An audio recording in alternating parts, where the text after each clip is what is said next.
What's up, everyone? Thank you for joining in to episode number 5 of the Boost Your Biology podcast.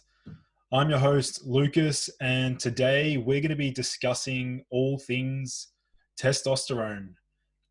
So I'm really excited for this episode, purely because this particular topic is a huge area of interest of mine. And, I've been passionate about optimizing testosterone for many years now. And for those of you who have already joined into my free testosterone webinar, they will know that I absolutely maxed out my own testosterone naturally. I managed to get it to just shy of 1,000 nanograms per deciliter. I think it was 988. So, the proof is in the pudding. All this research and, experiments seemed to have pay off. And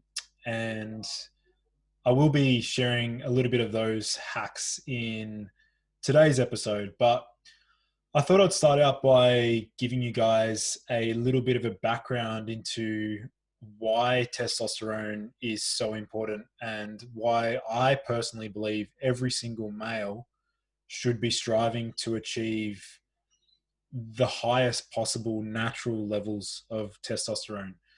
And that is because we as men are under attack. And when I say that, I mean that there are so many things that are working against us. There are so many things that are wreaking havoc on our biological mechanisms. And, there are so many negative effects of these things that a lot of people don't really discuss. For example, simple things like, touching receipts. Did you know that touching receipts contains BPA? And, BPA is a known xenoestrogen and can bind to the androgen receptor, which means that it can actually saturate it and interfere with testosterone's ability to bind to. So what does that mean for you? Well, ultimately that leads to dysfunctional hormone signaling. A hormone is no use unless it actually binds to its receptor. And if it's constantly being blocked, through these xenoestrogens and other environmental pollutants, then, how are we going to experience what high testosterone should feel like?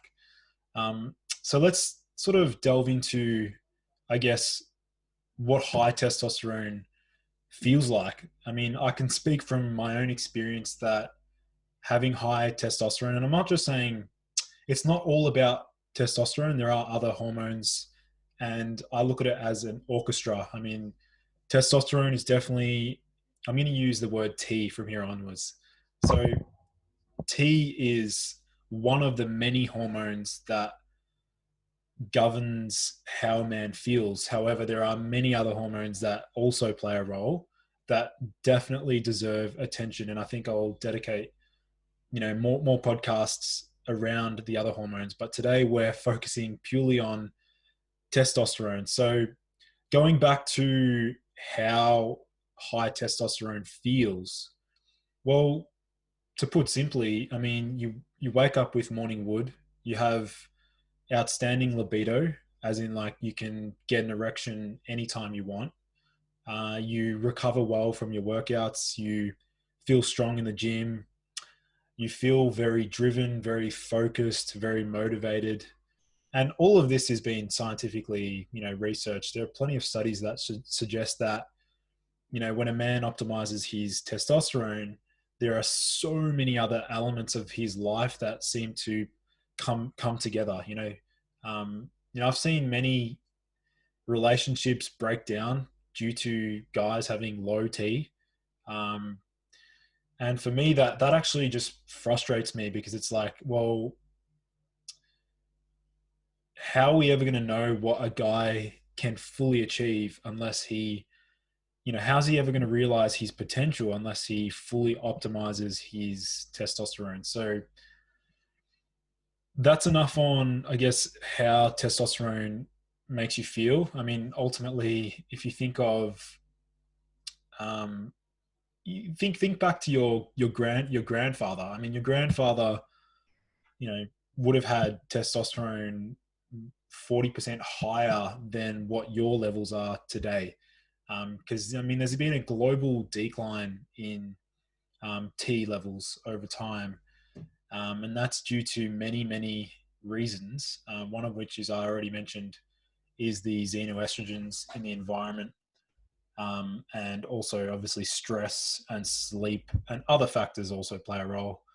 So I'll start out by just explaining testosterone and its effects, like physiologically, and how it's actually made in the body. So we start out through, in the hypothalamus. So it's a part of the brain that governs many other functions in the body. But the hypothalamus releases a hormone known as GnRH, which then signals to the anterior pituitary, so another part of the brain, to then release, then signals to the Leydig cells releasing luteinizing hormone. So, and then from there, luteinizing hormone goes on to, from the Leydig cells to secrete testosterone. So any dysfunction along that way, so any sort of, um, you know, abnormality in signaling or a blocked enzyme or something like that can completely mess with testosterone signaling. So, and then again, testosterone is also, part of its therapeutic effect is actually its metabolites. So, looking at estrogen, which again, there'll be so many guys that are under the impression that estrogen is bad for men. That is not true. Estrogen is extremely important for bone health, brain health, libido, and many other aspects of overall health. And many guys have faced issues when they completely block that enzyme that converts testosterone to estrogen, which is the aromatase enzyme. But we won't get too technical into all that. And so we got estrogen as a metabolite. Then we also have DHT. So DHT, the enzyme 5-alpha reductase, catalyzes testosterone into DHT. And DHT, you'll probably associate that with both prostate cancer and also male pattern baldness. Again, this is another myth, that DHT drives, you know, you know, these negative effects. Again, we cannot look at a hormone in isolation. It matters. It really matters about the entire picture. So prolactin is actually what drives, having high prolactin is what drives, male pattern baldness and also prostate issues as well. So again, a few myths busted already. So let's have a little discussion around, obviously some morning wood hacks. So if you're a guy between the ages of, let's say, 18 to 35, morning wood should be a very regular occurrence. I mean, like, if you're not experiencing morning wood at least 3 to 4 days a week, then I would start to question your hormonal status and also your neurochemistry. I mean, because neurotransmitters can govern libido and sex drive and things like that to a huge extent. And we'll get into that soon. But for today's episode, I want to have a little chat about some useful morning wood hacks that you guys can experiment with. And the first one is to ensure that you are not breathing through your mouth when you sleep. And that's purely because nitric oxide, which is, everyone associates that with, beetroot and arginine and things that, so basically nitric oxide enhances blood flow. So to put it real simple, nitric oxide is incredibly important again, but when in excess, it's also very bad. But Nitric oxide is actually firstly governed by the nasal cavity. So if your nose is blocked, your body's going to have a hard time synthesizing nitric oxide. And there have been studies where guys that have had nasal polyps or sinus congestion, things like that, they actually have a higher risk for erectile dysfunction purely just from having a blocked nose. Um, so a little hack around that is to use mouth tape before bed. I mean, I my mouth tape pretty much every night. Again, this is only applicable to people who are mouth breathers, and I was one of those guys. So the next little hack that you guys can experiment with is actually using arugula, so rocket, so consuming rocket about 30 minutes before bed. And this is because, rocket, like the vegetable, is very high in nitrates, which can, it can be like a backdoor entrance into increasing nitric oxide. And it's also historically known as an aphrodisiac. So I personally use rocket, I munch on rocket, and a few people close to, in my close circle will know that I carry some rocket, every now and then to the gym. And that's because it gives me better pumps. Like I feel like I get better blood flow, and the veins you're more vascular, and you physically feel a little bit stronger as well. So I'd like to also discuss icing your balls. So hopefully the guys that are listening in, well, for those of you who aren't familiar, I've actually dedicated an entire Facebook group called Sub-Zero, which you guys can see in the show notes.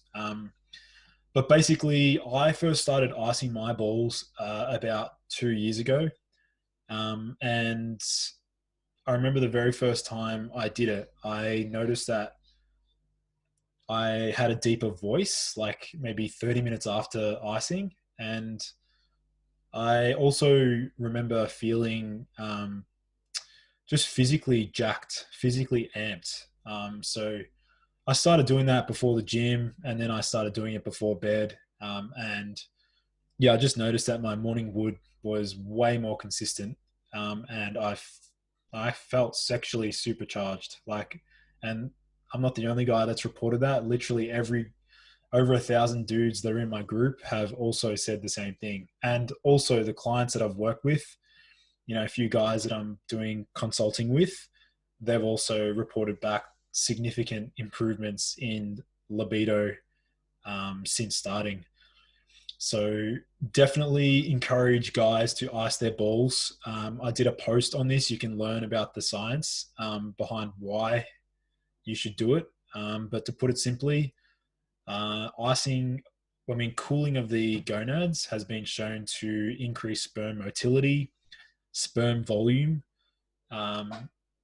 ejaculate volume, and also oxygenation to the testicles as well. So a big thumbs up for icing of the balls.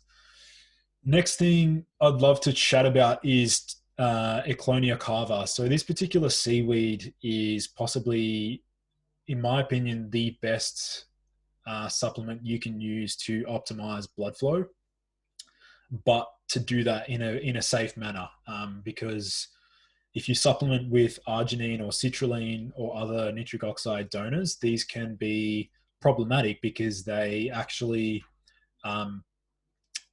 can lead to oxidative stress, because nitric oxide is a powerful, it can be an irritant. It can be damaging to organs when in high amounts. So Eclonia Carver is a seaweed from Japan. And I mean, this seaweed's had literally over $30 million of research pumped into it. And not for its ability to help with erections, but just for its general health effects, for reducing blood pressure, for acting as a powerful antioxidant, for improving sleep, for helping increase alpha waves, similar to L-theanine.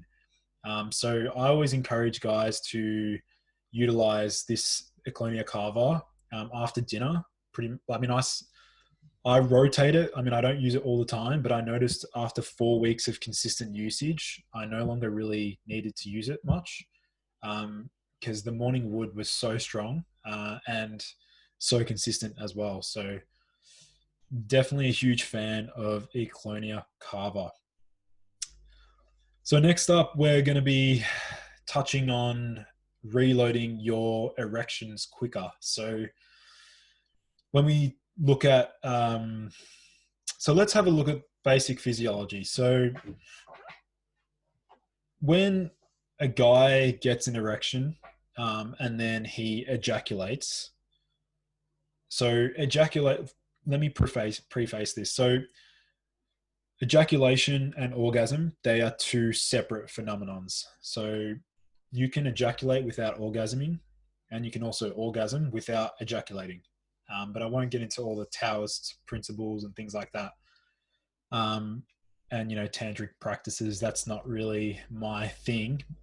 But ultimately, you need to understand that as soon as you ejaculate, or, basically a hormone called prolactin rises. And when prolactin rises, dopamine lowers. So there's an inverse relationship between dopamine and prolactin. And when that prolactin spikes, your ability to get a second erection is hindered. Like, it's very hard to get a second erection. That's why you have to, well, some guys have to wait, like 20 minutes, other guys maybe an hour. With my ultra low prolactin I've been biohacking my prolactin for years. And so the reload time for me is like 5 to 10 minutes. And, you probably remember when you're 16, 17, you were probably able to go back to back to back and deplete your zinc. But yeah, in terms of lowering that prolactin, the best way to do that is to boost your dopamine. And that's, anything that supports dopamine synthesis will likely lower prolactin. And the other thing is, one neurotransmitter that actually increases prolactin is serotonin. So serotonin is not something you want high if you want to have high testosterone and also high sex drive, because that neurotransmitter will blunt signaling and will also make you not feel sexually, charged. So ultimately, some of the best, dopamine boosting, hacks that you can look into. I mean, I discussed this in my webinar. So we've got uridine monophosphate, which is probably one of my favorite dopaminergic based compounds. We've got royal jelly. We've got bromantane, which I also list on my website. And also mucuna pruriens, which is an Ayurvedic herb known to support testosterone and fertility as well. So we've just spoken about reloading your erections. The next thing we're going to, discuss is the influence of histamine. So the reason I want to talk about histamine is because people associate it with purely, allergies and hay fever and things like that. But that is, like, histamine's role goes far beyond this in the body. So what we know is that guys that are premature ejaculators, so they ejaculate too quickly because they're too sensitive, they actually tend to have higher histamine levels. And that's because histamine actually increases arousal.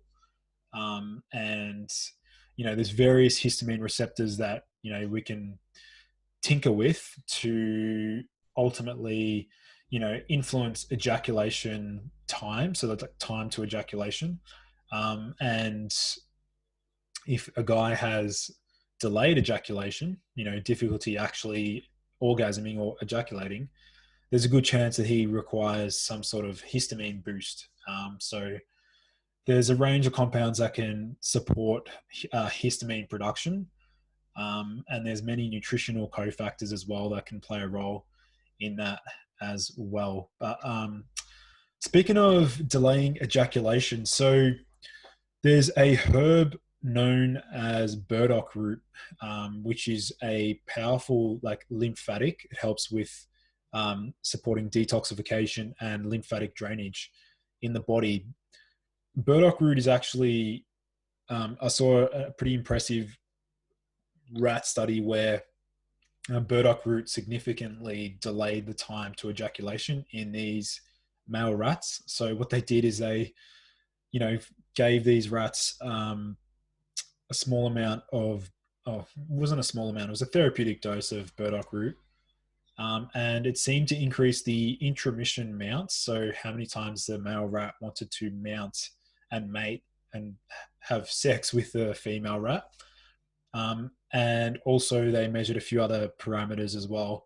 But one thing they found was that it actually it delayed the time to ejaculation. So I found that pretty interesting. It's a shame the authors didn't actually delve into the purported mechanisms, but because I fully understand, serotonin receptors and dopamine, there's particular serotonin receptors that can actually delay ejaculation, or decrease sensitivity of the penis.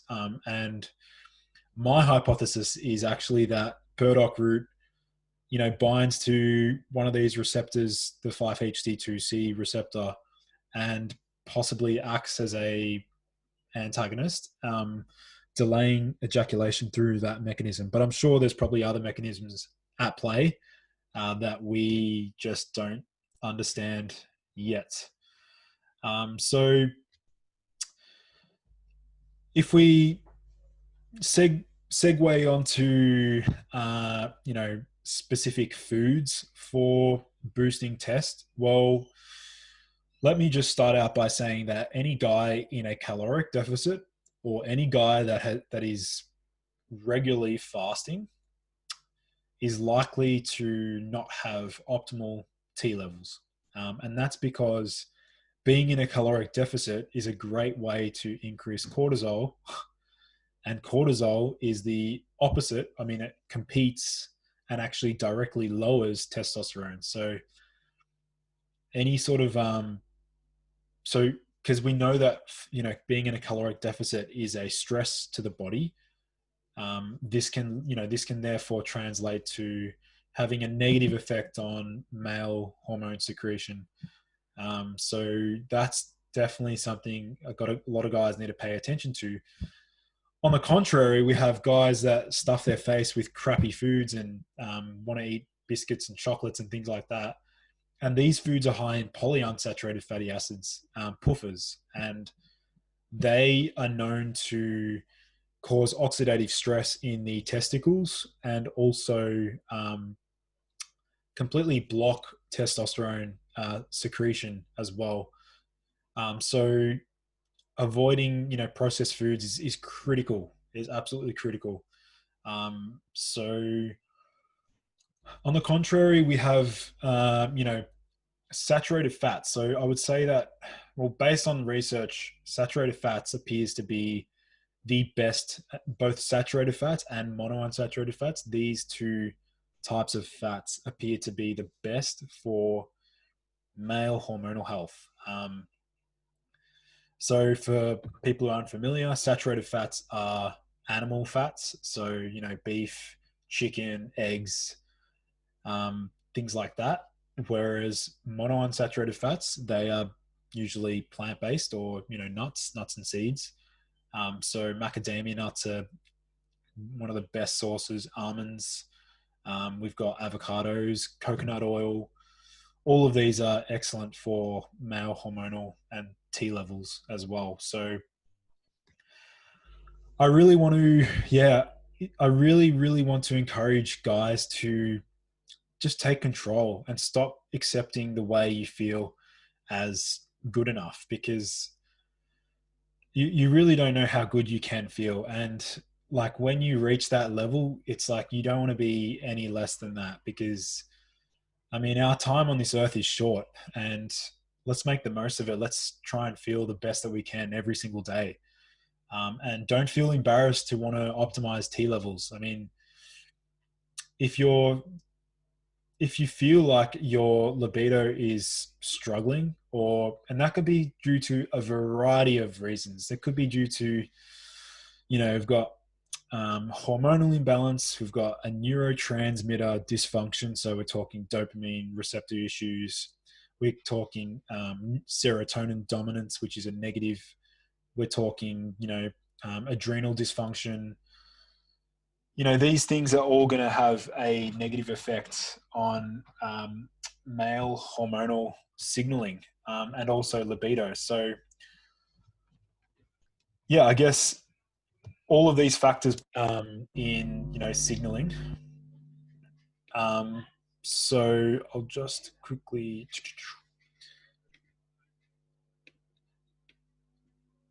Yeah, ultimately, it's definitely something that you guys need to consider when striving to achieve this optimal testosterone, and always consider the fact that it may not be just testosterone. That's why it's really important that you work with a qualified, someone who knows what they're doing, and somebody that is well versed in the men's hormonal space. So that pretty much covers it for today's episode. I'll most likely be doing a follow-up episode to answer some Q&As around this. So hopefully you guys, if you have any questions or anything related to testosterone that you'd like support with and things like that, feel free to send me an email at ergogenic.health@gmail.com. And feel free to reach out. I mean, I'm happy to answer questions, and I really enjoy working with guys one-on-one to, support their testosterone. And I can assure you that I have a wide repertoire and a wide variety of tools up my sleeves to support you on your journey. Because, I mean, when we look at it, there are so many things that need to be considered when optimizing testosterone. And it's not just, it's not just about, going to the gym, squatting, deadlifting. There's nutrient deficiencies that play a role. There's other hormones such as thyroid that plays a critical role. You got the environment that plays a very important role. You got soy food, which, soy is definitely not something I encourage guys to be consuming. In fact, it's frustrating because, soy food is a phytoestrogen, and the only male equivalent, the opposite to that is a phytoandrogen. And the only known herb that is a phytoandrogen, well, one of the herbs is actually pine pollen. And yeah, pine pollen's, quite a useful supplement for guys to at least provide the necessary precursors to synthesize testosterone. So hope you guys enjoyed today's episode, and I look forward to doing a follow-up episode, hopefully answering some Q&As. Be sure to join Sub-Zero, my Facebook group all about icing your balls and some other biohacks. You'll be able to access my advanced masterclass as well. I'll be linking that in the show notes. It's a 3-hour long masterclass talking about everything you need to know to maximize testosterone and libido. And also for guys that want to, work with me one-on-one, feel free to reach out. And yeah, that's pretty much it from me today. Thank you for listening in, and Super pumped for the next episode. All right. Thanks, everyone.